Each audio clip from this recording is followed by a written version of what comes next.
यो हो बहसको साथमा कामना सेवा विकास बैंक, प्रगतिको आधार कामना सेवासँगको कारोबार। Registration open for +2 Science Management Humanities and Law, Lumbini College. गर्वैदेखि बलियो भूगर्भ सिमेन्ट।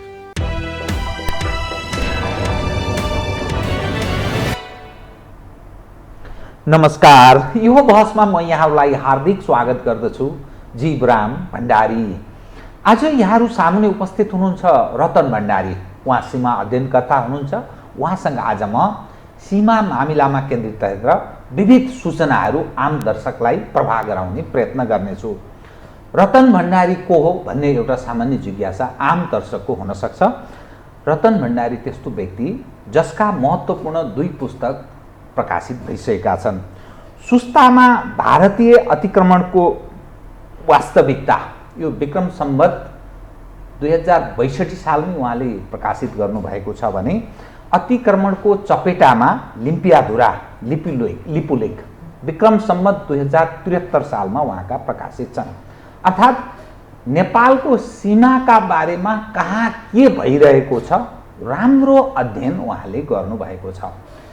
पदीय सार्वजनिक जिम्मेवारीमा नबसेका कारणले उहाँले बोल्ने विषयहरू अलिकति निष्पक्ष हुन सक्छ भन्ने मैले पनि ठाने। त्यसैले मेरो अनुरोधलाई उहाँ आइदिनु भयो र उहाँसँग आज म समग्रमा नेपाल कहाँ कहाँ मिचिएको छ, कहाँ कहाँ पिल्सिएको छ र यो कथित नेपाली जनताको भनिने सरकार र जनप्रतिनिधिहरू किन मौन र मूकदर्शक छन्, विश्लेषणात्मक र सूचनामूलक ढङ्गले म आज उहाँसँग विषयलाई उठान गर्ने प्रयत्न गर्नेछु। सर्वप्रथम म उहाँलाई स्वागत गर्छु। स्वागत छ यहाँलाई। हजुर, नमस्कार। अब म सिधै विषयमा प्रवेश गरेँ है। हजुर। यतिखेर धेरैको ध्यान केमा केन्द्रित छ भने कालापानी, लिपुलेक, लिम्पियाधुरा, सुस्तादेखि लिएर छिमेकी देश भारतले हाम्रो सीमा अतिक्रमण गर्यो, मिचेको छ, पहिलेदेखि मिचेको छ। नेपाल सरकार मूकदर्शक छ, जनप्रतिनिधिहरू मौन छन्, राजनीतिक लाभका लागि मात्रै खेलो फड्को गर्छन् भन्ने एउटा विषय लामो समयदेखि छलफल बहसको विषय बनिरह्यो। खास गरी नेपालमा केही आफूलाई राष्ट्रवादी ठान्ने र कम्युनिस्ट हौँ भन्नेहरू यो नारालाई उरालेर राजनीतिक लाभ चाहिँ निरन्तर लिइरहे। काङ्ग्रेस, मधेस केन्द्रित जस्ता पार्टीहरू बोल्न पनि हिचकिचाउँछन्, डराउँछन्, त्रसित हुन्छन्। पछिल्लो दृश्य के देखियो भने चुच्चे नक्सा जारी भयो, ओलीजीको नेतृत्वमा रहेको सरकारले जारी गर्यो। त्यो जारी त गर्यो, भारतीय कब्जामा छ, भारतीय सुरक्षा फौज त्यहाँ कम्प्लिट एउटा पकड जमाएर बसेको छ एकातर्फ। दोस्रो, भारतीय प्रधानमन्त्री नरेन्द्र मोदीले लिपुलेकमा हामी सडक बनाउँदैछौँ भनेर सार्वजनिक कार्यक्रममा ऐलान गरिदिए, घोषणा गरिदिए। नेपाल सरकार मौन छ। त्यो चुच्चे नक्सा कालापानी, लिपुलेक, लिम्पियाधुरा हाम्रो भनेर नेपाल सरकारले नक्सा जारी गरेको छ, मौन छ। यो बडा विरोधाभास र नेपाली जनलाई बेवकुफ बनाउने काम यहाँका शासक प्रशासकहरू निरन्तर गरिरहेछन्। सिंहदरबार त सिंहदरबार चाटुकारिताको दृश्य जस्तो देखिन्छ, यसलाई सुन्दा बडा नमिठो अप्रिय जस्तो लाग्छ। त्यहाँको स्थानीय प्रशासन, सुरक्षा संयन्त्र, सुरक्षा निकाय त्यो पनि मौन छन्। यो के भएको बताइदिनुहोस् त। तपाईँको यो मैले 2 पुस्तक सुस्तामा भारतीय अतिक्रमणको वास्तविकता तपाईँको विक्रम सम्वत 2062 सालमा तपाईँले लेखिसक्नु भएको छ। यसको अर्थ तपाईँ त्यसका बारेमा राम्रो जानकारी राख्नुहुन्छ। त्यसै गरी अतिक्रमणको चपेटामा लिम्पियाधुरा लिपुलेख विक्रम सम्वत 2073 साल चुच्चे नक्सा जारी नहुँदै तपाईँले यो पुस्तक सार्वजनिक गर्नुभएको छ भने राम्रो अध्ययन तपाईँले गर्नुभएको छ भन्ने मैले ठाने। त यो बताइदिनुहोस् त, मैले केही विषयहरू उठान गर्ने प्रयत्न गरेँ। यो आम जनजिज्ञासा हो, यो रेकर्डेड पनि भएको हुनाले त्यसकारण अलिक स्पष्ट पारिदिनुहोस् कृपया। हजुर, म यहाँकै शब्द साबुटी लिएर त्यसैबाट अगाडि बढ्न चाहन्छु। मलाई एउटा मनपर्ने शब्द यहाँले उच्चारण गर्नुभयो, यो जनतालाई बेकुफ बनाएर आफ्नो रोटी सेक्ने जुन शासक वर्गको एउटा प्रवृत्ति चरित्र छ, त्यो पछिल्लो पटक यो लिम्पियाधुरा लिपुलेक प्रकरणमा पनि यो देखा पर्यो। अब यो लिम्पियाधुरा लिपुलेक प्रकरण त अब हाम्रो त धेरै पुरानो इस्यु हो। हुन त यो सोगौली सन्धिपछि निर्वाध रूपमा नेपालको भूमि भए पनि यो ब्रिटिस इन्डिया कालमै उनीहरूले आफूतिर पार्ने जुन दुष्प्रयत्न गर्यो र स्वतन्त्र भारतले त्यहाँ सेना राखेर उनीहरूले चाहिँ त्यसलाई हडप्ने जुन प्रयत्न गरिरहेको थियो त्यसको विरुद्ध कुरा उठ्दै आएको अवस्था हो। तर पछिल्लो पटक अब भन्न यो 2019मा भारतले जुन 8औं संस्करणको नक्सा निकाल्यो त्यो नक्सा निकाल्दाखेरि चाहिँ त्यो भूभाग आफूतिर पारिसकेपछि त्यसमा चाहिँ नेपाल सरकारले प्रतिक्रिया जनाएको अवस्था सन् 2019 मा अब त्यो त्यसमा नेपाल सरकारले कूटनीतिक नोट पनि बुझायो र त्यसमा आफ्नो प्रतिक्रिया पनि जनायो र त्यो बिचमा के थियो भने अहिले पनि त्यो समस्या विद्यमान छ। कोभिडको कारणले गर्दाखेरि चाहिँ हामीले भारतसँग प्रत्यक्ष कुरा गर्न सकेनौँ भन्ने एउटा बहानाबाजी त्यो बेला बनायो हाम्रो सरकारले र भलै त्यो बेला राम्रो कुरा के भयो भने त्यसमा सर्वदलीय सहमति जुटाएर हाम्रो सरकारले चाहिँ एउटा नेपाल सरकारले त्यो लिम्पियाधुरा समेटेर नक्सा जारी गर्ने काम भयो। त्यसलाई हामीले पोजिटिभ रूपमा लिनुपर्छ र त्यो नक्सा जारी गर्नुभन्दा अगाडि सबै दलहरूसँग सर्वदलीय बैठक पनि भयो र त्यो बैठकमा वर्तमान प्रधानमन्त्री पनि सहभागी हुनुहुन्थ्यो र उहाँले पनि वार्ताका माध्यमबाट चाहिँ यो समस्या समाधान गर्नुपर्छ भनेर त्यो बेला भनिराख्नु भएको अवस्था थियो र अहिले पनि त्यो मलाई लाग्छ उहाँको त्यो अडान फेरिएको छ जस्तो मलाई लाग्दैन। र अब कुरा के भयो भने अब यो बिचमा त धेरै परिवर्तनहरू भयो, सत्ता परिवर्तनको कुराहरू पनि आए र अब हिजोको सरकारले नक्सा जारी गरिसकेपछि र हामीले त्यसमा हाम्रो आफ्नो अडान र आफ्नो कुराहरू अभिव्यक्त भइसकेपछि हामीले त्यसमा टेकेर फर्दर हामीले अगाडि बढ्नुपर्नेमा त्यो कुरा चाहिँ अब फेरि थाहा त्यो कहाँ हरायो अहिले त्यो लिम्पियाधुरा लिपुलेक यो सीमा भन्ने कुरा नै हराइसक्यो हाम्रो पक्षबाट। तर भारतले चाहिँ आफ्नो जुन त्यो अतिक्रमण हो त्यसलाई वैधता दिन त्यसलाई पुष्टि गर्न अर्थात् आफ्नो भन्ने जुन दाबी हो त्यसलाई पुष्टि गर्ने जुन दुष्प्रयास गरिरहेको छ उसले सबै संयन्त्रहरू त्यसमा परिचालन गरेको छ, उसले आफ्नो सबै तागतहरू त्यसमा लगाएको छ। तर हाम्रो सरकारमा बस्नेहरूको यो नालायकीपनले गर्दाखेरि चाहिँ हामीले जे गर्नुपर्ने हो जसरी हामीले फर्दर अगाडि कदम चाल्नुपर्ने हो त्यो केही पनि अगाडि बढिरहेको अवस्था छैन। अब यो बिचमा त धेरै सहजको परिस्थिति पनि आयो नि, अहिले कोभिडको जस्तो विगतको जस्तो महामारी छ, महामारी भए पनि त्यस्तो रेस्ट्रिक्सन छैन, आवाजावत सहज छ होइन, दुई देश बिचको फ्लाइटहरू सुचारू भइरहेको छ, यो बिचमा केही भिजिटहरू पनि भए होइन। तर अहिले त अब यो कुरा उठाउनु पर्ने हो, यो कुरै उठेन। अझ यसमा त यो के पनि हो भने जस्तो देउबा सरकार गठन भइसकेपछि उहाँको पहिलो भिजिट त के अरे इङ्ल्यान्ड भयो, ग्लासगोमा जुन क्लाइमेट चेन्ज कन्फरेन्समा उहाँ जानुभयो, त्यहाँ त मोदी पनि जानुभएको थियो र उहाँहरूको त्यो इन्फर्मलै भए पनि एउटा साइडलाइन कुरा त भएको थियो नि। तर त्यहाँ पनि हाम्रो प्रधानमन्त्रीज्यूले देउबाले त त्यहाँ पनि कुरा केही पनि चुसो पनि उठाउनु भएन होइन, कुरा उठाएको कतै सार्वजनिक भएन। तर हाम्रो एउटा जटिल मुद्दा त नेपाल भारत सम्बन्धको जटिल मुद्दा त सीमा समस्या हो र त्यसमा पनि सबैभन्दा खिलको रूपमा बसेको लिम्पियाधुरा लिपुलेक हो नि। हाम्रो मूलभूत एजेन्डा भारतसँगको एउटा कटुतापूर्ण एउटा जुन व्यवहार केले सिर्जना गरेको छ भने त्यो लिम्पियाधुरा लिपुलेक सुस्ता कालापानी जस्ता इस्युहरूले गरेको छ। अब त्यो सल्टाउनतिर नजाने अनि बाहिर चाहिँ तपाईँको कस्मेटिक कुराहरू गर्ने, हामी कहाँ चाहिँ रोटीबेटीको सम्बन्ध छ, ऐतिहासिक सम्बन्ध छ, हाम्रो धार्मिक सबै कुराहरू मिल्दो छ, हामीसँग केही पनि छैन, हामी सबै कुराहरू सेयर गर्छौँ, हाम्रो कल्चरल कुराहरू, हाम्रो फिजिकल कुराहरू, त्यो कुराहरूले त यस्ता समस्याहरू समाधान हुँदैन। हामी चाहिँ समस्याको चुरो जरो नपक्रिने अनि सतही कुराहरू गर्ने अनि अब त्यसलाई ढाकछोप गर्न अब विकासे कुराहरू ल्याउने। जस्तो भारतले यति सहयोग गरिरहेको छ, हामीलाई एम्बुलेन्स दिएको छ, स्कुल दिएको छ, भवन पनि निर्माण गरिदिएको छ र भारत त्यो किसिमले प्रस्तुत पनि गरिरहेछ होइन। अब यो कुराहरूले चाहिँ हामीलाई कहीँ पनि पुर्याउँदैन। हामीले समस्याको समाधानतिर यो कुराहरूले लिएर जाँदैन, यसले समस्यालाई अझ जटिल र अझ गम्भीर र अझ यसले दीर्घकालीन रूपमा पर धकेल्ने काम गर्छ र यसले समस्याको समाधान चाहिँ निकाल्छ भन्ने मलाई लाग्दैन। नेपाल सरकारले यतातिर कदम चाल्नुपर्छ। तपाईँ त्यसै क्षेत्रतर्फ निकटको त्यहाँको सीमाको बारेमा राम्रो बुझ्ने निकटको पनि व्यक्ति हुनुहुन्छ कि यो एउटा बताइदिनुहोस् त। भारतीय प्रधानमन्त्री नरेन्द्र मोदीले लिपुलेकमा हामी बाटो बनाउँदैछौँ अर्थात् सडक विस्तार गर्दैछौँ बनाउँदैछौँ भनेर सार्वजनिक रूपमा घोषणा गर्नुभयो। केही दिन अगाडि राजनाथ सिंह भारतीय रक्षा मन्त्रीले हामी नेपालसँग बरु आफू झुकेर भए पनि शिर झुकाएर भए पनि नेपालसँग हामी सम्बन्ध बिगार्दैनौँ, हाम्रो यस्तो खालको सम्बन्ध हो, छिमेकी देश हो नेपाल, यस रूपमा उहाँ पेश हुनुभयो। केही समय अगाडि हाम्रो न नेपाल सरकारलाई जानकारी छ न दिल्ली स्थित नेपाली दूतावासलाई जानकारी छ राजनाथ सिंह नै त्यस्तो व्यक्ति हुनुहुन्थ्यो जसले त्यही क्षेत्र बाहिर कालापानी, लिपुलेक, लिप्याधुरा क्षेत्र हुँदै कैलाशसम्म जाने सडकको उहाँले उद्घाटन गर्नुभयो। यो के तपाईँले के पाउनुहुन्छ? अब त्यहाँ के देखिन्छ? यो यथार्थतालाई जो सार्वजनिक रूपमा आएको छ, मोदीजीले भन्नुभयो नेपाल सरकार अहिलेसम्म चु पनि बोल्दैन, आजसम्म बोलेको छैन। यो त 3-4 दिन भइसक्यो। यो के हो बताइदिनुहोस् त।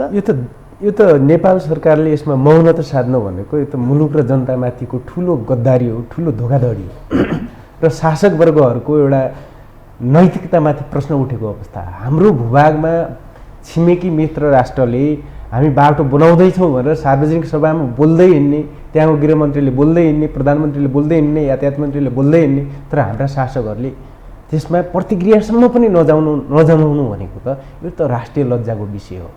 यो कुरामा त हामीले तत्काल हाम्रो अब्जेक्सन जनाइनु पर्थ्यो, यसमा विरोध पत्र बुझाइनु पर्थ्यो र यसमा चाहिँ हाम्रो भूमिमा भारतले आफू खुसी सडक बनाउने उसले अनुमति कसरी पायो? यो प्रश्न त उठ्छ नि। उसलाई त्यो अधिकार कसले दियो? होइन।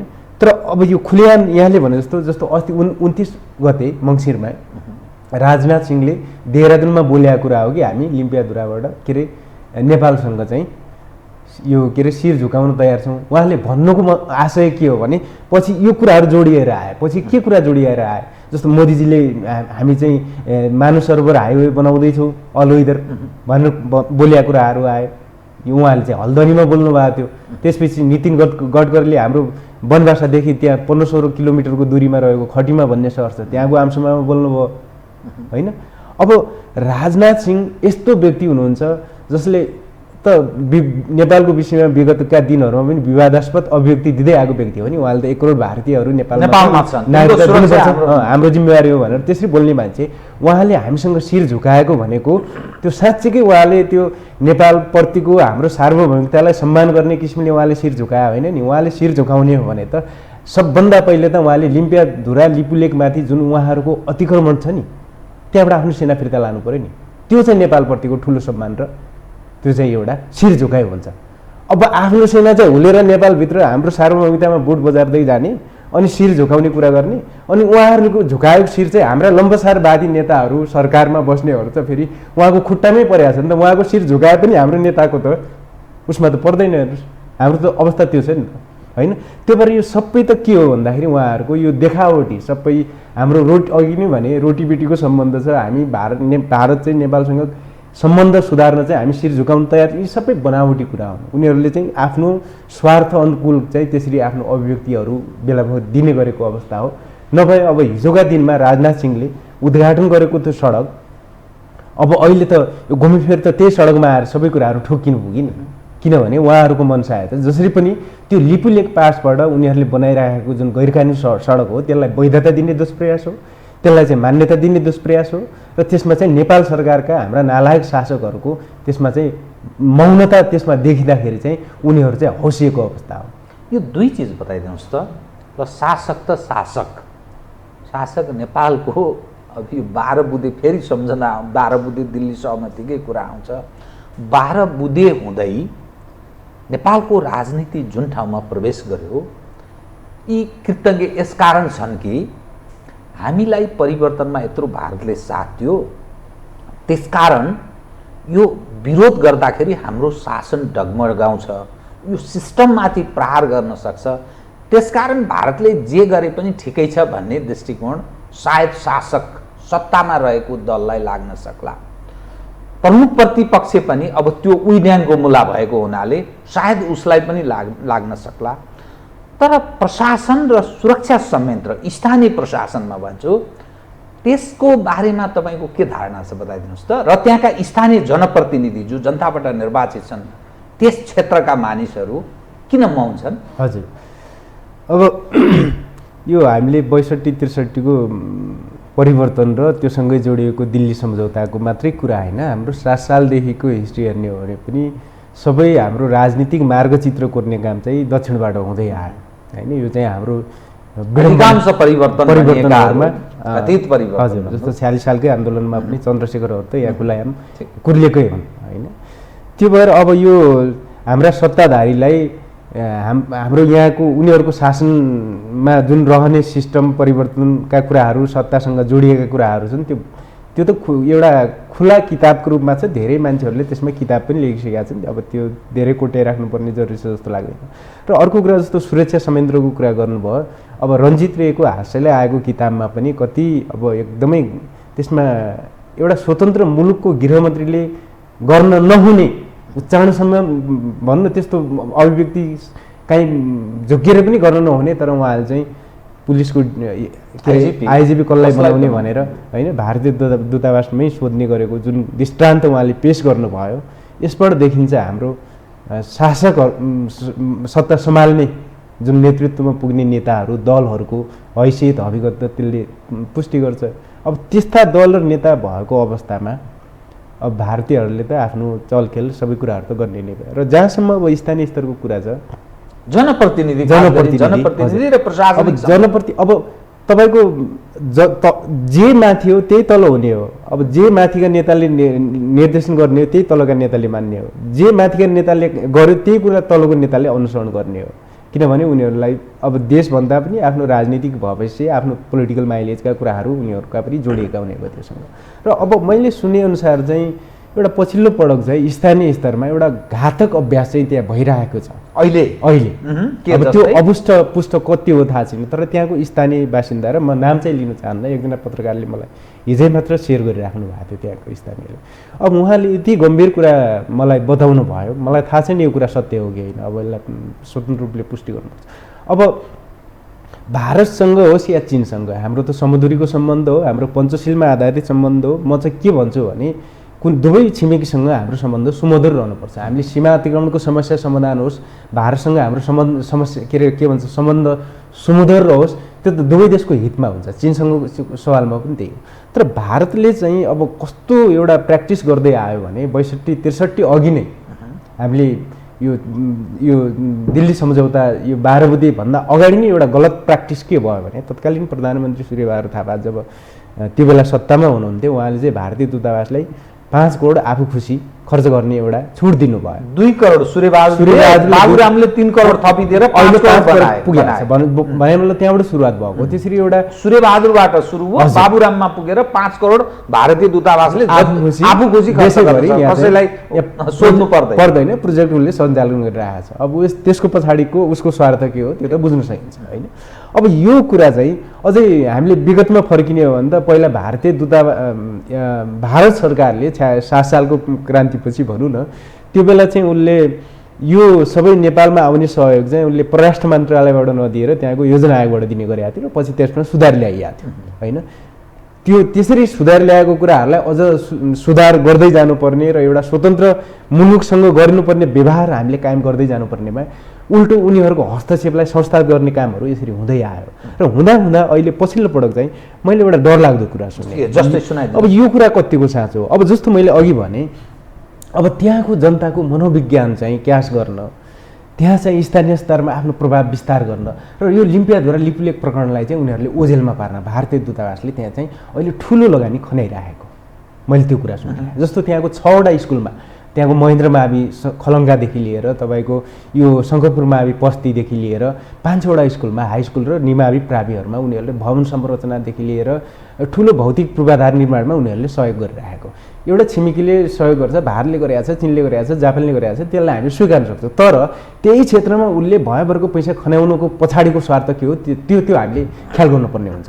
अब कुरा त्यति मात्रै सीमित छैन। अब त्यसमा के भइरहेको छ भने अब यो स्थानीय स्तरमा कतिपय जनप्रतिनिधिहरूलाई चाहिँ उनीहरूले भारतीय दूतावासले चाहिँ पत्र काटेर नै काठमाडौँ बोलाउने गरेको भन्ने एउटा अवस्था कुरा मैले सुने स्थानीय जनप्रतिनिधिलाई। यदि यो कुरा हो भने यो चाहिँ साह्रै घातक र गम्भीर कुरा हो। एउटा कुनै विदेशी दूतावासले यहाँको स्थानीय निकायको जनप्रतिनिधिलाई पत्र काटेर आफू खुसी बोलाउने, उसँग डिल गर्ने, अब त्यसमा हाम्रो परराष्ट्र मन्त्रालय गृह मन्त्रालयको अनुमति नलिने त्यो कुरा हो भने यसले चाहिँ अरू गलत अभ्यासतिर हाम्रो मुलुक गइरहेको छ र हाम्रो सार्वभौमिकता र हाम्रो स्वतन्त्रता राष्ट्रिय स्वाधीनतामाथि चाहिँ यसले गम्भीर प्रश्न उठाइरहेको छ भन्ने मलाई लाग्छ। र यो कुरा यदि साँचो हो भने यसमा चाहिँ सम्बन्धित निकायले यसमा चाहिँ छानबिनमा जानु पर्यो। यो कुरा हो भने यो कुरा चाहिँ बाहिर पनि आउनु पर्यो। तर मैले चाहिँ यो कुरा अपुष्ट स्रोतबाट चाहिँ यो कुरा थाहा भएको कुरा हो।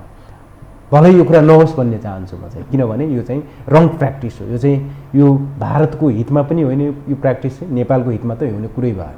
र अर्को कुरा जस्तो अब यो पछिल्लो पटक अब स्थानीय त्यहाँको जनप्रतिनिधि जो अहिले राज्य सत्ताको एउटा सङ्घीय मन्त्री हुनुहुन्छ, अब यो बिचमा दिलेन्द्र बडुजी र भारतीय दूतावासको यो के भन्छ चिफ अफ द मिसन, अहिले यो deputy chief of the mission हुनुहुन्छ यो श्रीमती नामग्या सी खम्पा भन्ने, उहाँ अस्ति दार्चुला जानुभएको रहेछ। अब यो बिचमा दार्चुला त भारतीय दूतावास मन्जेसपुरी पनि पुग्नु भयो, त्यो मन्दिर हाई स्कुलको भवन निर्माणको ताका। र यो बिचमा उहाँहरूले त्यहाँ दार्चुलामा चाहिँ भारतीय दूतावासले आफूलाई विशेष रूपमा केन्द्रित गरेको छ। र यो जुन यो खम्पा जानुभयो त्यहाँ चाहिँ श्रीमती खम्पा, उहाँले त्यहाँको वस्तुस्थिति सबै बुझेर उहाँले काठमाडौँ फर्केर हाम्रो कानुन मन्त्री दिलेन्द्र प्रसाद बडुसँग उहाँले यहाँ भेट पनि गर्नुभयो। र त्यो भेटपछि चाहिँ यो कानुन मन्त्रालयले यो एउटा विज्ञप्ति जारी गरेको छ। के छ अब यो विज्ञप्तिमा हुनुपर्ने कुरा के हो भने, जस्तो खम्पा त्यहाँ जानुभयो श्रीमती खम्पा, र त्यहीँको जनप्रतिनिधि मन्त्री हुनुहुन्छ। अब हाम्रो मन्त्रीज्यूले त उठाउनु पर्ने कुरा के हो भने, जस्तो गत साउनमा हाम्रो जयसिंह धामीको त्यहाँ भारतीय सुरक्षाकर्मीद्वारा हत्या भयो, एउटा निहत्या नागरिक जुनसुकै देशको भए पनि एउटा ट्रेनिङ प्राप्त सुरक्षाकर्मीले कुनै निहत्या र निर्दोष नागरिक छ भने त्यसको जीवन रक्षा गर्नु चाहिँ उसको धर्म र कर्तव्य हुन्छ। तपाईँको युद्धमा पनि घाइते सुरक्षाकर्मीको के उपचार गर्ने, उसलाई सरेन्डर गरेको भने उसलाई मानवीय युद्धकै बेलामा पनि होइन, त्यो चाहिँ त्यो अन्तर्राष्ट्रिय कानुनले पनि त्यो कुरा गर्छ। तर गर्यो के भने, एउटा तुइनमा तर्दै गरेको मान्छे, जीवनको भिख मागिरहेको मान्छेलाई तुइनै काटेर उसलाई चाहिँ नदीमा बगाइदियो होइन। अब त्यो गम्भीर प्रकरण थियो, त्यो विषय जसरी उठिरहेको थियो त्यसलाई विषयान्तर गर्न दुवै पक्षबाट प्रयास भइरहेको थियो, नेपालतिरबाट पनि भारततिर पनि। अब त्यसले दुई देशको सम्बन्धमा फेरि एउटा कटुताको स्थिति पनि सिर्जना गरिरहेको थियो। र त्यो कुरालाई थामथुम पार्न, जस्तो नेपालले त त्यसमा अब्जेक्सन जनाउनु पर्ने, त्यो त्यसबाट भएको क्षति, उसको परिवारलाई क्षतिपूर्ति दिन भारतबाट क्षतिपूर्ति लिनुपर्ने, त्यो केही पनि नगरेर नेपाल सरकारले नै क्षतिपूर्ति दिएको थियो 10 लाख, निरीह सरकार। अब त्यो पाए कि पाएन त्यहाँ उनको परिवारले थाहा छैन। अब कुरा के आयो भने, भारतले हाम्रा नागरिकलाई त्यसरी भारतीय सुरक्षा फौजले अर्थात् भारत सरकारका मारिदिने, अनि त्यसको सुरक्षा त्योबाट भएको क्षतिपूर्ति चाहिँ नेपालले दिँदै जाने भन्दा त्यो पनि रङ प्र्याक्टिस भयो। जस्तो यो केस चाहिँ गोविन्द गौतमको प्रकरणमा पनि त भएको हो नि, त्यो पनि भारतीय सुरक्षाकर्मीको फौजले मारिएका थिए र उनको परिवारलाई पनि नेपाल सरकारले। अब त्यो हाम्रो राज्य कोषमाथि पनि समस्या थपिने, हाम्रो नागरिकको जीवधनको पनि रक्षा नहुने होइन, यी यावत कुराहरू। अब यो कुरा मन्त्रीज्यूले चाहिँ त्यो के अरे श्रीमती खम्पासम्म उठाउनु पर्ने, त्यो केही पनि उठाइएन।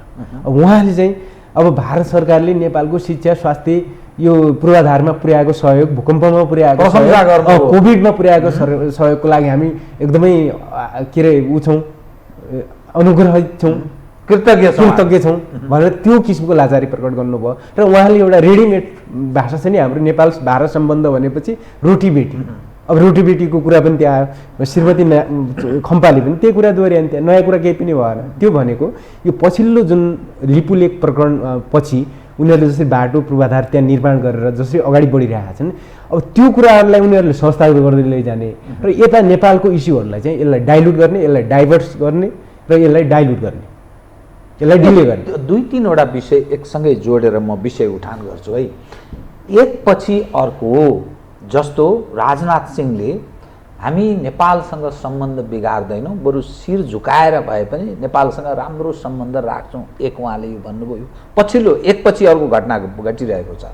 त्यसपछि दोस्रो, भारतीय प्रधानमन्त्री नरेन्द्र मोदीले हामी लिपुलेकमा सडक बनाउँदैछौँ भनेर सार्वजनिक रूपमा भनिदिनु भयो। दोस्रो, तेस्रो भनेको यो भारतको त्यहाँका शासक गुन्जी र नाबीमा उत्तराखण्डको गभर्नर गुन्जी र नाबीको गुरमित सिंह उनले भ्रमण गरेका छन्।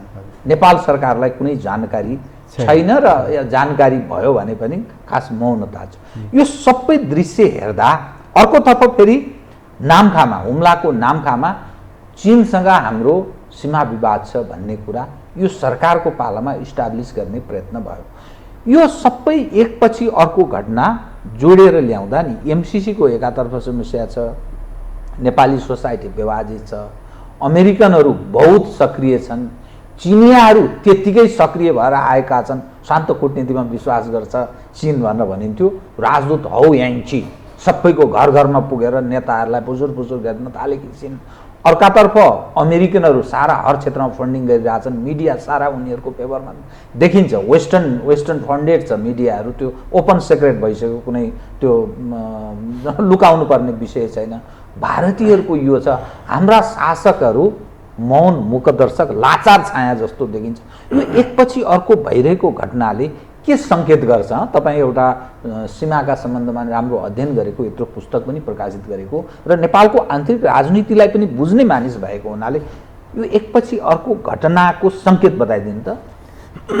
अब यसमा त हेर्नुहोस्, अहिलेको परिस्थिति हेर्दाखेरि चाहिँ हाम्रो अब यस्तो तरल अवस्था र यस्तो अस्थिर राजनीतिक अवस्था छ यो इतिहासमा।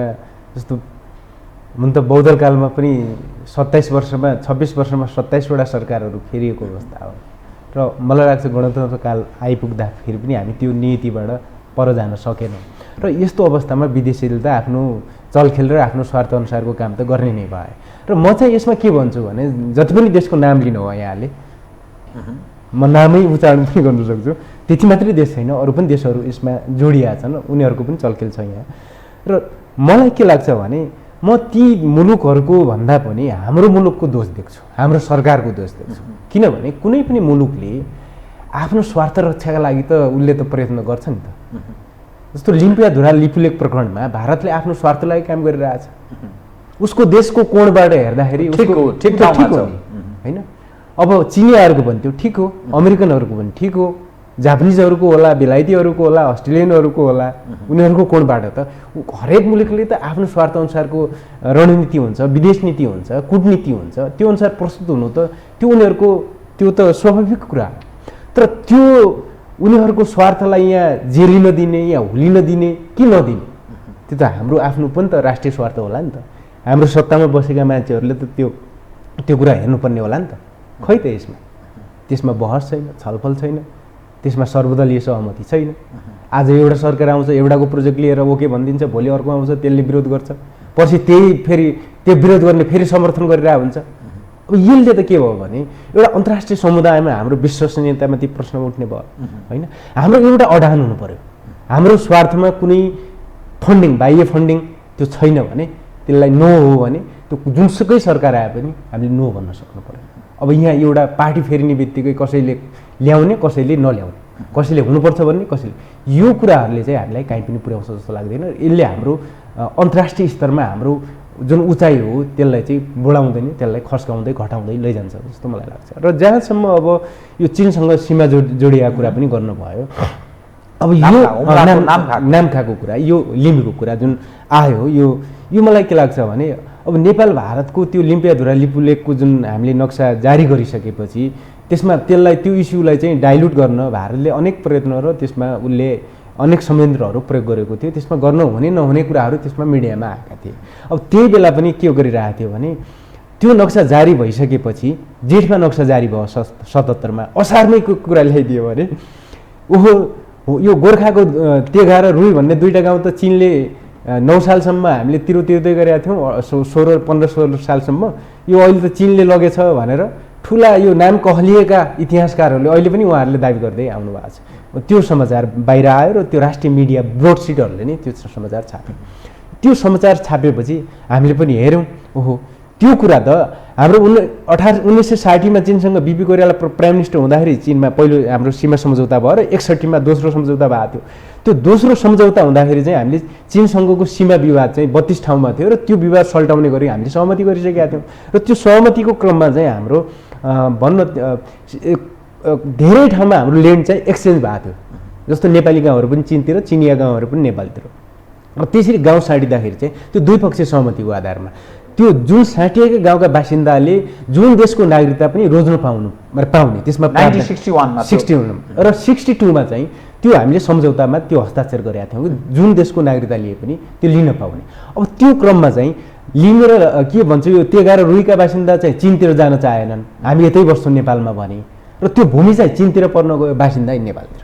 अब त्यो बासिन्दासँग त त्यो तिरोतिरेका कुराहरू त रहने स्वाभाविकै भयो नि। तर त्यो कुरा चाहिँ हाम्रो सीमा सम्झौताले त त्यो साँडफेर गरिसकेका कुरा हो, त्यसको त अर्थ भएन। हामीले त त्यो चीनले जबरजस्ती हस्तक्षेप गरेर त्यो लग्या त गाउँ त होइन, त्यो हामीले सम्झौता अनुसार हो। त्यस्तै कतिपय गाउँहरू चीनतिरबाट नेपालतिर पनि आएको छ भूभाग, र भलै त्यसमा के भएको भने कतिपय राम्रो उब्जनी हुने ठाउँ चीनतिर पर्न गएको होला, हाम्रोतिर उनीहरूको अलिक बन्जर भूमिहरू आएको होला। तर त्यो चाहिँ सहमतिमा जुटेको कुरा। अब तपाईँले सहमति गरिसकेपछि फेरि हामीले यो त मान्दैनौँ भन्नु त मिलेन नि। अब त्यो भारतको जस्तो जबरजस्ती त्यहाँ अतिक्रमण गरे त होइन। अब त्यो कुरा फेल भयो उनीहरूको, त्यो रुई र तेगा फेल भयो। त्यसपछि के कुरा ल्यायो भने बोर्डसिट मिडियामै एउटा नापी शाखाको नक्कली प्रतिवेदन भनेर कृषि मन्त्रालयको लेटर हेडमा चाहिँ एउटा अर्को विज्ञप्ति त्यहाँ चाहिँ छर्ने काम भयो यो सामाजिक सञ्जालमा। त्यसैको आधारमा चाहिँ राष्ट्रिय मिडियाले फ्रन्ट पेजमै न्युज बनायो। यो कसले गर्छ यो अब अध्ययनमा? होइन, यसको खोजी यसको पुष्टि भएन। अब यो कसले गर्छ? अब यो मिडियाहरू यसरी प्रयोग हुन्छ। अब यो कुरा चाहिँ लिपुलेक लिम्पियाधुरा प्रकरणलाई चाहिँ विषयान्तर गर्न ल्याइएको कुरा हो। यो कहाँबाट आयो यो त बुझ्न सकिन्छ होइन। अब त्यो कुरा आइसकेपछि त्यसमा के भनेको थियो भने नेपालको 18-20 ठाउँमा यसरी भारतले सीमा मिच्यो। दार्चुलाको त रुई गाउँ के अरे जिउजिउ भन्ने गाउँ, अब त्यहाँ त्यो टिङ्करभन्दा माथि जुइजिउ भन्ने त गाउँ नै छैन, त्यो काल्पनिक, त्यहाँ लास्ट गाउँ भने टिङ्कर हो होइन। त्यस्ता काल्पनिक कुराहरू सहित एउटा प्रतिवेदन, झुटो प्रतिवेदन तयार गरेर त्यसमा राष्ट्रिय दैनिककै नाम नलिउँ, विज्ञप्ति निकालिसकेपछि के न्युजै ठुलो ब्यानर न्युजै बनाइसकेपछि त्यसमा उहाँहरू चुकेको देखियो र दोस्रो तेस्रो दिन चाहिँ उहाँहरूले क्षमा याचनासहित खण्डन पनि छाप्नु भयो। र त्यो प्रकरणले पनि केही त्यो लिपुलेक प्रकरणलाई चाहिँ केही तात्विक त्यसमा केही असर पार्न सकेको अवस्था भएन। र त्यो न्युज आइसकेपछि के पनि भयो भने यो नेपाली काङ्ग्रेसका 3 जना सांसद सञ्जय गौतम, देवेन्द्रराज कौडेल र एकजना अर्को शर्मा हुनुहुन्थ्यो, उहाँहरूले चाहिँ संसदमा सङ्कल्प प्रस्ताव पनि दर्ता गराउनु भयो। हो के अरे चीनले हुम्लामा सीमा मिच्यो, यति के अरे 18-20 ठाउँमा सीमा मिचिया रहेछ, यसमा चाहिँ सरकारले एक्सन लिनु पर्यो भनेर यो प्रायोजित हो, प्रायोजित थियो। त्यो सङ्कल्पबाट भनिएका त्यो लायर आयो काम गरे। अब झुटा न्युज प्रमाणित होइन, प्रमाणित होइन। अब त्यो नापी शाखा नै हाम्रो त भूमि सुधार मन्त्रालय अन्तर्गत हो नि। र त्यसमा त पछि कृषि मन्त्रालयले हाम्रो यो प्रतिवेदन होइन भनेर खण्डन गरे नि, के अरे विज्ञप्ति जारी गरेपछि त त्यो संसदमा सङ्कल्प प्रस्ताव दर्ता गर्ने ती सांसदज्यूहरूको पनि धोती फुस्क्यो होइन। अब त्यो त्यसै तुइयो त्यो सङ्कल्प प्रस्ताव, किनभने त्यो झुटा पत्रको आधारमा थियो। त्यो प्रकरणमा एकजना पत्रकारको दुर्घटनामा निधन हुँदा त्योसँग जोडेर पनि हेर्ने गरे अवस्था थियो होइन। अब त्यो कुरा पनि फेल भयो। त्यो कुरा कहिलेको थियो भने असारको थियो। अब त्यो कुरा फेल भइसकेपछि साउन कि भदौको महिना हुम्लाको सहायक प्रमुख जिल्ला अधिकारी दत्तराज हमालजी चाहिँ त्यो नाम्खा क्षेत्र घुम्न जानुभएछ। त्यहाँ घुम्ने क्रममा उहाँ चाहिँ नजिकै यो कैलाश देख्ने रहेछ, यसो परतिर पुगाउन भनेर त्यो 11 नम्बर पिलर भएको ठाउँतिर 11 कि 12 नम्बरतिर पुगेर यसो कैलाश र त्यो मानसरोवर दर्शन गर्नुभएछ।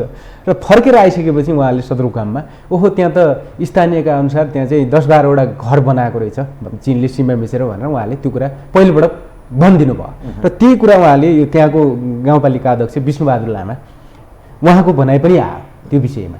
अब त्यो कुराको एउटा सीमा मिचेको आधार प्रमाण केही पनि थिएन।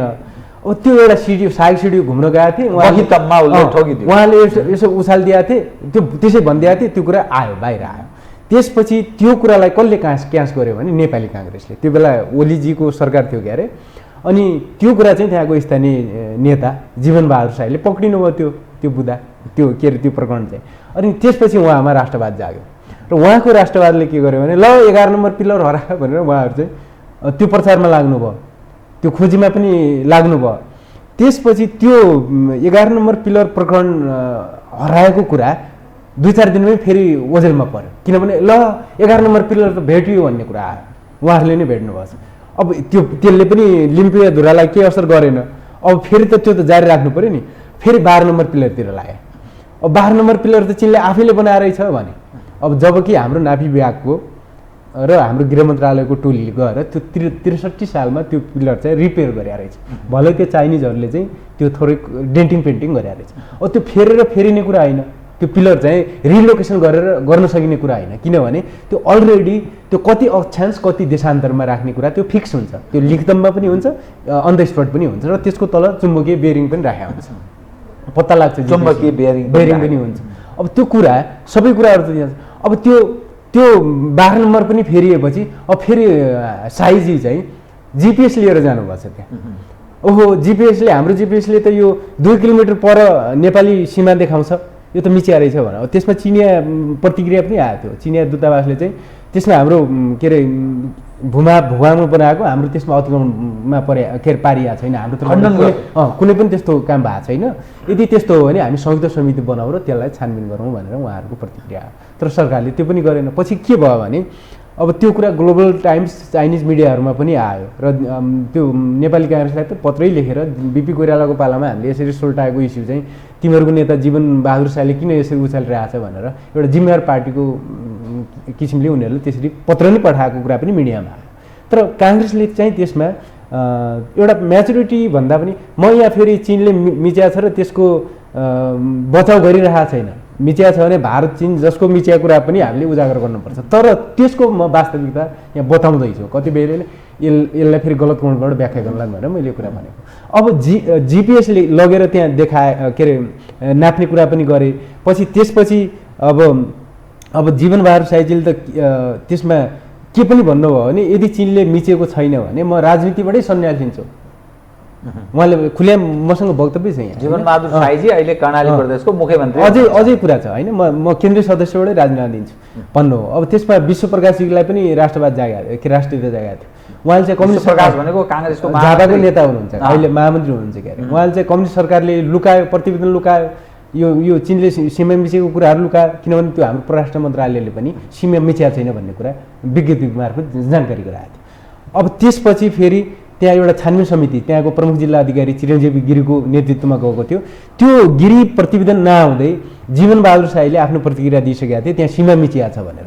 र त्यही प्रतिक्रिया नआउँदै हाम्रो सरकारले पनि विज्ञप्ति जारी गरिसकेका थियो जस्तो लाग्छ। पछि त्यो विज्ञप्ति जारी भइसकेपछि प्रतिवेदन आयो, त्यसले चाहिँ सीमा मिचिया छैन भन्ने कुरा पुष्टि गर्यो। र त्यसपछि पनि यो कुरा जारी थियो। अब यसमै अर्को कुरा के हो भने हाम्रो विश्व प्रकाशजी अब युवा नेता हुनुहुन्छ, हाम्रो पुस्ताको हुनुहुन्छ, उहाँ प्रखर हुनुहुन्छ, एउटा प्रष्ट वक्ता हुनुहुन्छ, अध्ययनशील व्यक्तित्व हुनुहुन्छ। उहाँलाई त्यति बेला हुम्ला दुख्या थियो, तर उहाँको आगो नै टेकेको छ नि भारतले, आगो नै मिचेर त्यो पाठामारी स्कुल महेशपुरमा हेर्नुहोस् त, त्यो हाम्रो जङ्गे प्लेयरै भारततिर परेको छ। कहिले बोल्या सुन्नुभएको छ विश्व प्रकाशजी? त्यहाँ 6 ठाउँमा सीमा मिचिया छ। त्यहाँ सार्की टोल, त्यो के भन्छ पाठामारी, त्यो काँकडभिट्टा, म त गएको छु नि त्यहाँ, म सुदूरपश्चिमको मान्छे। तर त्यो विश्व प्रकाशजीलाई त त्यहाँ दुखेको छैन, उहाँलाई हुम्ला मात्रै दुख्यो। विश्व प्रकाशजीलाई लिम्पियाधुरा दुखेन, उहाँलाई सुस्ता दुखिरहेको छैन, उहाँलाई गोविन्द गौतम मर्दाको चिन्ता छैन, उहाँलाई चाहिँ के हाम्रो जयसिंह धामी मर्दाको चिन्ता छैन। त्यो इलाममै तपाईँको त्यत्रो त्यहाँको एउटा साहसी महिलाले पिलेरै उखेलेर फालिन् त्यहाँ नक्कली, उहाँ त्यसमा कहिले बोल्नु भएन, तर उहाँलाई यो दुखेको थियो। अब यसरी नेपाली काङ्ग्रेसले यो त्यो बेला चाहिँ यो हुम्ला प्रकरण उठाइरहेको थियो। र त्यसपछि भयो के भने अझै जीवन बहादुर शाहले त त्यति बेलाको कर्णाली प्रदेशको मुख्यमन्त्री महेन्द्र बहादुर शाहलाई लिएर त्यो क्षेत्रै भिजिट गराउनु भयो। उहाँले 5वटा त्यो पिलर भएको ठाउँ नै पुर्याउनु भयो, हेलिकप्टरै लिएर जानुभयो। त्यो पनि एउटा कूटनीतिक कोणबाट हेर्दाखेरि, हाम्रो परराष्ट्र नीतिको कोणबाट हेर्दाखेरि त्यो पनि एउटा गलत प्र्याक्टिस, किनभने त्यो चाहिँ उहाँले परराष्ट्र मन्त्रालय गृह मन्त्रालय बिना जानकारी गराएर आफू खुसी त्यसरी त्यहाँ भिजिट गर्नुभएको थियो। र हाम्रो वर्तमान संविधानले के कुरा भन्छ भने अन्तर्राष्ट्रिय सन्धि सम्झौता र परराष्ट्र सम्बन्ध चाहिँ हाम्रो सङ्घीय सरकार माथत हो, भन्नु केन्द्र सरकार माथत हो, स्थानीय सरकारलाई त्यो होइन। उहाँले त्यो आफ्नो पदीय मर्यादा विपरीत चाहिँ त्यसरी भिजिट गर्नुभएको थियो। र त्यो सबै त्यहाँ चीनले सीमा मिचिया छ भन्ने पुष्टि गर्न जीवन बहादुर शाहजीले चाहिँ त्यो प्रयत्नहरू गरिराख्नु भएको थियो। अब पछिल्लो पटक उहाँकै त्यो प्रतिवेदन र उहाँकै त्यो जुन मुभमेन्ट उठाउनु भयो नि, त्यसले गर्दाखेरि उहाँको पार्टीको सरकार अहिले सत्तामा छ, सरकार छ। र उहाँको सरकारले चाहिँ के गर्यो भने यो गृहको सहसचिव हुनुहुन्छ जयनारायण आचार्य, उहाँको संयोजकतामा अर्को समिति गठन गर्यो। यो प्रकरणमा चाहिँ 3वटा समिति यसमा बनिसकेका छन् र त्यो 3वटै समितिले चाहिँ सीमा मिचिया छैन भन्ने उहाँहरूको ठहर छ। अब होइन भने हिजोको दिनमा म जागिर के अरे राजनीतिबाटै सन्यास लिन्छु, केन्द्रीय सदस्यबाटै राजीनामा दिन्छु चिनले सीमा मिचिया छैन भनेर भन्ने मान्छे अहिले हुम्लाकै जीवन बहादुर शाही अहिले त त्यहाँको मुख्यमन्त्री हुनुहुन्छ। अर्को मुख्यमन्त्रीलाई लिने मान्छे आज आफै मुख्यमन्त्री हुनुहुन्छ, आफू आज त्यहाँ पुग्नु भएको छैन। उहाँको सरकार केन्द्रमा छ, उहाँको प्राइम मिनिस्टर हुनुहुन्छ, परराष्ट्र मन्त्री हुनुहुन्छ, सबै मन्त्रालय उहाँहरूको मातहत छ। तर उहाँले त्यो कुरा गरिराख्नु भएको छैन। उहाँको गृहमन्त्री हुनुहुन्छ, उहाँले त्यो कुरा मिच्या छ त भनिराख्नु भएको छैन।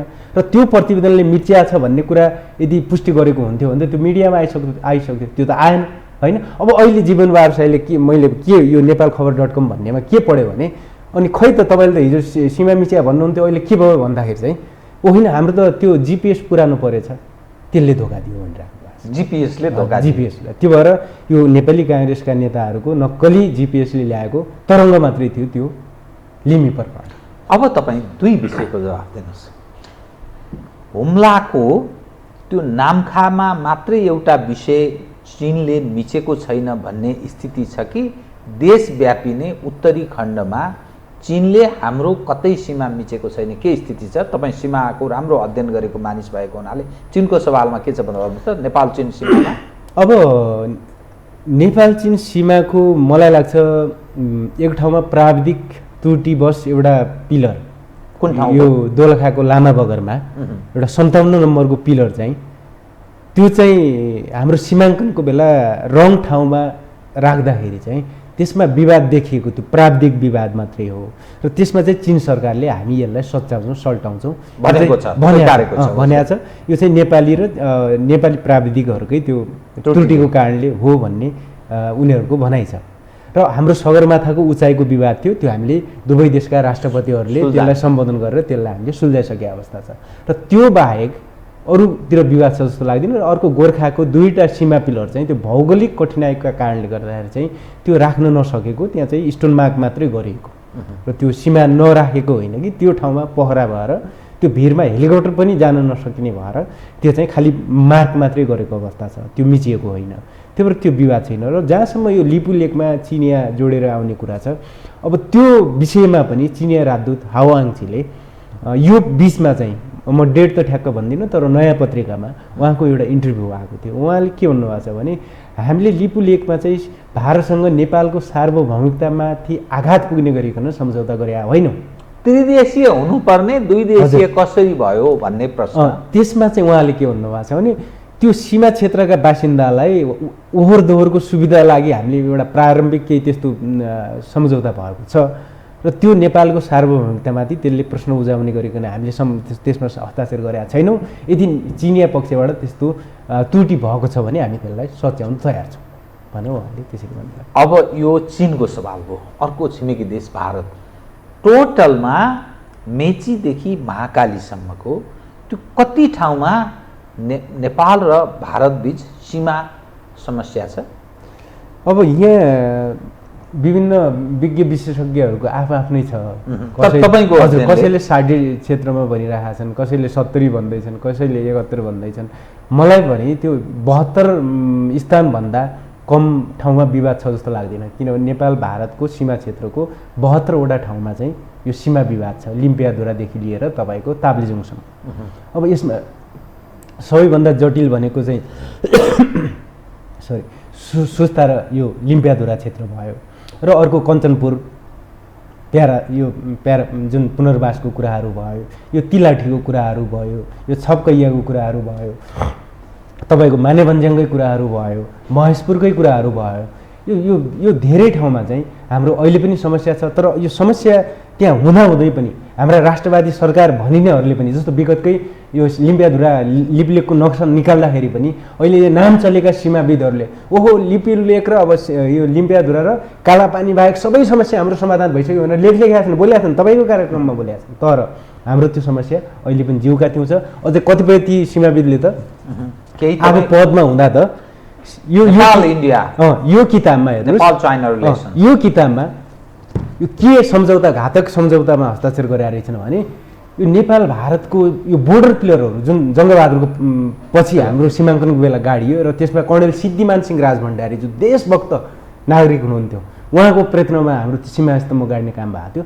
त्यो सीमा स्तम्भलाई पनि रिभर्सन पिलर मान्ने र त्यो राखिएको हाम्रो फिक्स बााउन्ड्री प्रिन्सिपल 1845मा भएको थियो माधवर सिंह थापाको पालामा। त्यसले चाहिँ त्यो बेला जहाँ सीमा स्तम्भ राख्यो त्यहाँबाट हटाउनु पाउँदैन भन्ने हाम्रो त्यो सन्धिका बरखिलाफ उहाँहरूले चाहिँ के सम्झौतामा हस्ताक्षर गर्नुभएको छ 92मा भने दुईजना हाम्रो पूर्व महानिर्देशक अर्जुन बहादुर बस्नेत र बुद्धिनारायण श्रेष्ठले यो नेपाल भारतको जस्तो बाँके बहराई क्षेत्रमा, नैनीताल कञ्चनपुर क्षेत्रमा लगायत अरू क्षेत्रमा चाहिँ हामीले यो सीमा स्तम्भ चाहिँ रिलोकेसन गर्ने भनेको त्यसलाई चाहिँ स्थानान्तरण गर्ने अर्थात् सर्वसाधारण बुझ्ने भाषामा भन्दाखेरि पहिले भएको ठाउँबाट नयाँ ठाउँमा राख्ने।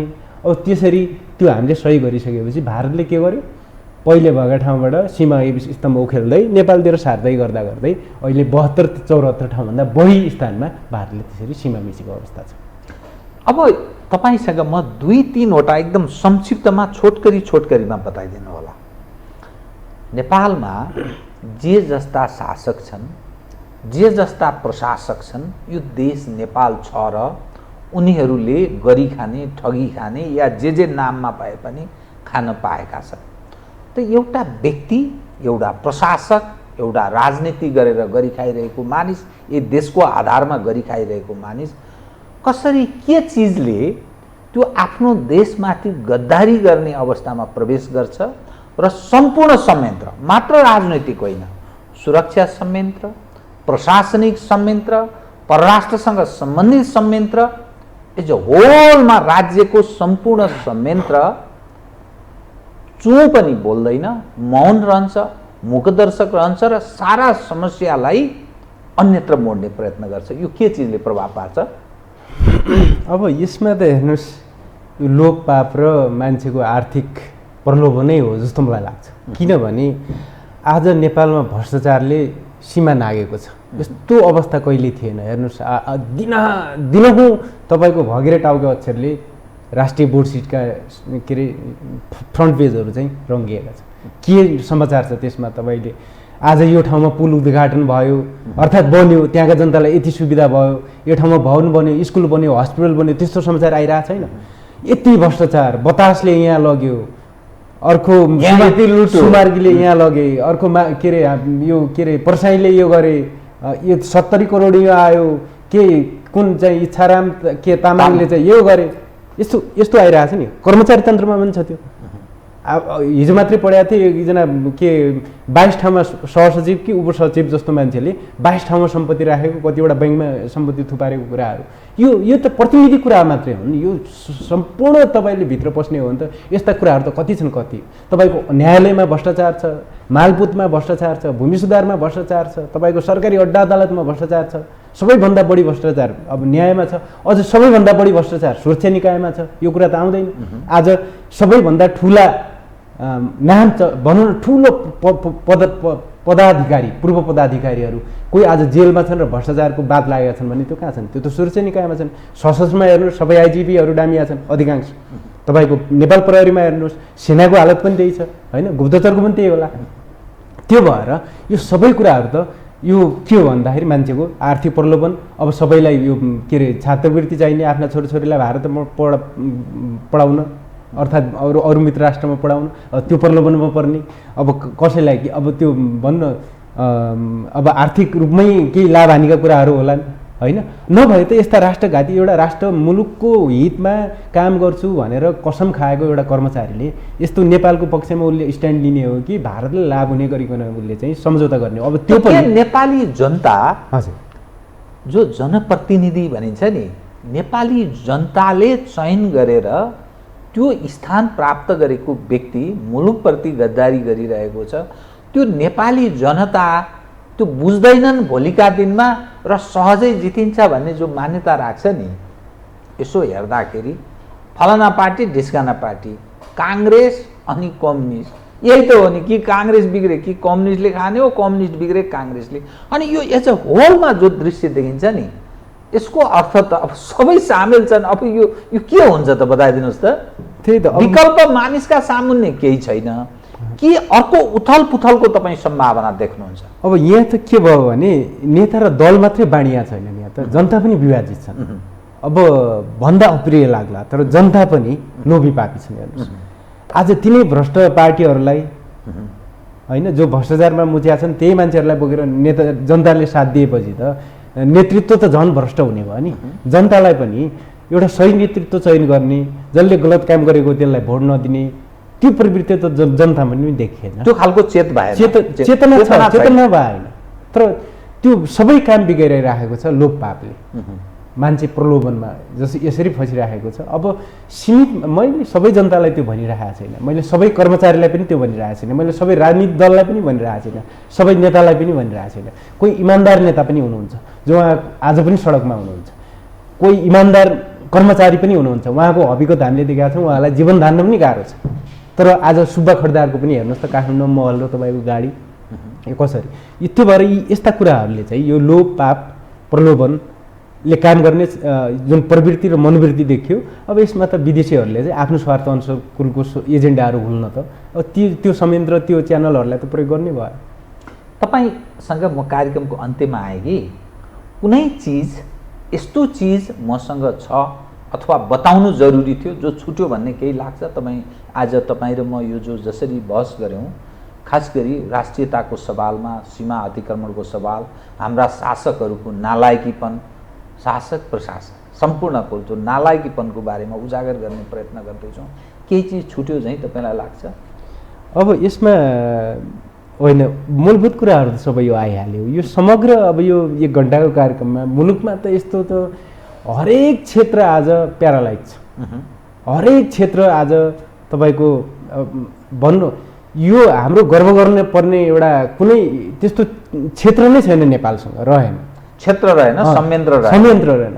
कूटनीति हेर्नुहोस् भताभङ्ग लथालङ्ग छ, विदेश नीति हेर्नुहोस् त्यस्तै छ। राजदूत आज मेन पावरका चाहिने मानस तस्करहरूको कब्जामा छ, पैसामा होइन? तपाईँको आज राजनीतिक दलहरू जम्मै माफिया, डन, तस्कर, होइन? गिट्टी बालुवा ढुङ्गा जेमा पनि मान्छे बेच्नेहरूको पैसामा खेलिरहेको हुन्छ, जग्गा दलालको पैसा हो।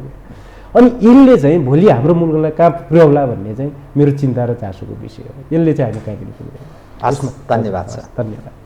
आदरणीय दर्शकवृन्द, उहाँ हुनुहुन्थ्यो रतन भण्डारी, सीमा अध्ययनकर्ता, समग्र विषय खास गरी नेपाली जनको चिन्ता, सीमा अतिक्रमण र पछिल्लो अवस्था विश्लेषणात्मक र सूचनामूलक ढङ्गले कुराकानी गऱ्यौँ। म सहित मेरो सम्पूर्ण युनिटलाई कार्यक्रमबाट बिदा दिनुहोस्, तर यो टेलिभिजन हेर्दै रहनुहोला। नमस्कार।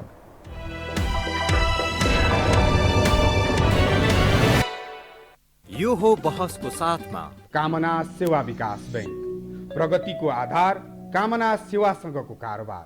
Registration open for +2 Science Management Humanities and Law, Lumbini College.